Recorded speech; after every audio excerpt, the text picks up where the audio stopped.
The future of orbital cargo deliveries is at stake as SpaceX and the Sierra Nevada Corporation contest to be the most reliable delivery platform on the market. Engineers at NASA are leaning towards the SNC's Dream Chaser due to its incredibly versatile design, but the craft is yet to be operational. While on the other hand, SpaceX's Dragon 2 continues to outperform its competition. So which of these crafts is better, and which will come out on top? Stay tuned as we take a closer look. In 2011, the Space Shuttle Atlantis completed its final mission, marking the end of an era. Many people agreed that problems with the program had become too complicated and expensive to continue operating. Unfortunately, the retirement of the shuttle fleet had a severe impact on our ability to perform useful tasks in low Earth orbit. What made it worse was that there was no clear indication of when or if another spacecraft would be developed that could match the impressive capabilities of the space shuttles. These crafts were first envisioned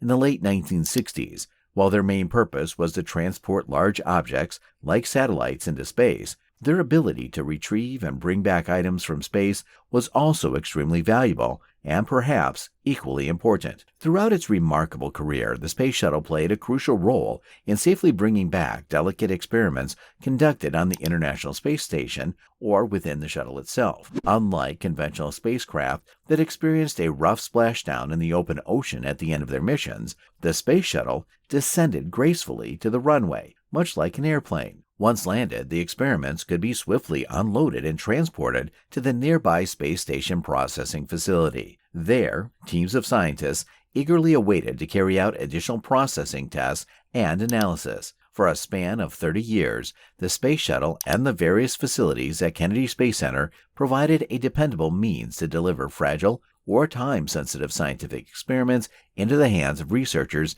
mere hours after departing from orbit. The Space Shuttle provided a previously non-existent and incredibly valuable service. It filled a crucial gap in the scientific community, enabling scientists to access a means of transportation for their experiments. Unfortunately, after its retirement in 2011, scientists were deprived of this service for a significant period until 2021. In January 2021, NASA achieved a significant milestone with the successful splashdown of the first cargo Dragon 2 off the coast of Florida. This marked the restoration of a critical capability that NASA had been without for an entire decade. Although it may not be as convenient as directly rolling the shuttle into the orbiter processing facility after a mission, SpaceX's ability to guide its capsule down to the waters near the space coast brings about a major advantage. It significantly reduces the time required to return experiments to the scientists who designed them. In comparison, the shuttle had a large cargo bay capable of safely landing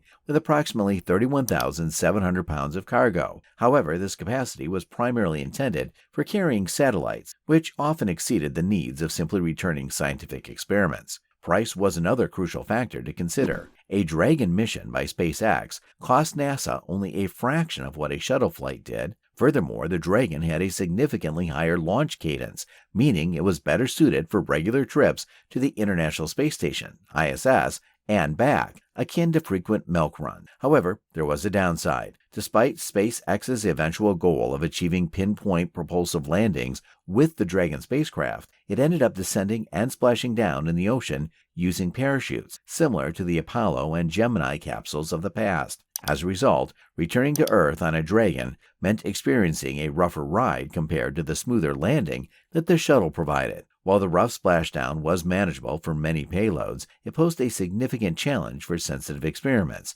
Adding to the complexity, the Dragon capsule would descend into the Pacific Ocean, several hundred kilometers off the coast. While this made recovery operations easier for SpaceX, based in California, it presented a problem for NASA. They lacked appropriate payload processing facilities on the West Coast, requiring the transported cargo to be sent either to Johnson Space Center in Houston or all the way back to Kennedy Space Center. This situation posed a major obstacle, as experiments might have to endure a cross-country flight before reaching the scientists who designed them. This made certain research difficult or even impossible to accomplish. However, with a helicopter readily available to transport time-sensitive payloads from the recovery ship to the Space Station Processing Facility, SpaceX's capability now allows them to deliver experiments to scientists within a remarkable time frame of just 4 to 9 hours after splashdown. The recent advancements made by SpaceX represent a significant upgrade compared to the previous capabilities. It can be argued that this is the best outcome one can realistically expect for an offshore operation. However, it is important to acknowledge that despite these improvements,